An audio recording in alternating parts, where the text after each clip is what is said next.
So PayPal recently attempted to introduce a new policy update where they would pull $2,500 from users' accounts if they promoted misinformation. Nobody is going to get fired for this because this wasn't an error.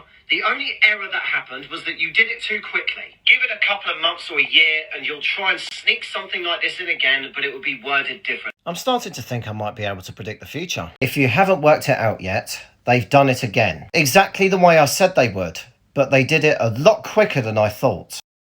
Our team at the time claiming it was just a simple mistake, bro, trust us, and they quickly deleted it. Once the criticism died down, they put it back. Only this time it includes the promotion of hate, violence, racial or other forms of intolerance. Apparently they thought honestly that everybody would just accept their claim that it was an accident and it should have never been published and just move on and completely forget about it. Down the memory hole it goes, but no. If you are a seller and receive funds for transactions that violate the acceptable use policy, then in addition to being subject to the above actions, you will be liable to PayPal for the amount of PayPal's damages caused by your violation of the acceptable use policy. You acknowledge and agree that $2,500 per violation of the acceptable use policy. And just like with every other zealot out there who constantly whines on about hate and acts like the hate police, the policy is worded so vaguely that it can encompass literally anything. In fact, it's so broad that it basically gives the company grounds to claim that anyone not fully supporting any particular position is engaging in intolerance. The definition of intolerance, after all, is the unwillingness to accept views, beliefs or behaviour that differ from one's own. So if you've been voicing opinions that PayPal disagree with, they could just withdraw $2,500 from your account.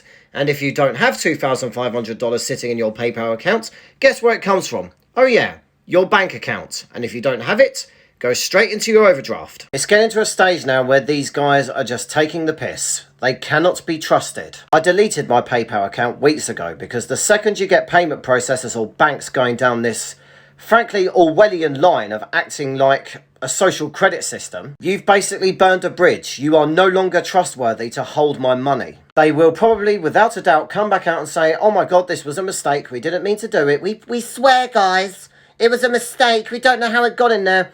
It's all waffle. Don't believe any of it. They know exactly what they're doing. Most of these policies have been discussed, written and proofread and then published. A mistake would be a grammatical error or a spelling mistake. Something like that is not an accident. All those memes we used to make 10, 12 years ago about the terms of service and how nobody reads them. I think we're going to have to start reading those essays before we sign up to anything. If that's one thing that South Park taught me anyway. Always read the terms of service. You have no idea what you're agreeing to.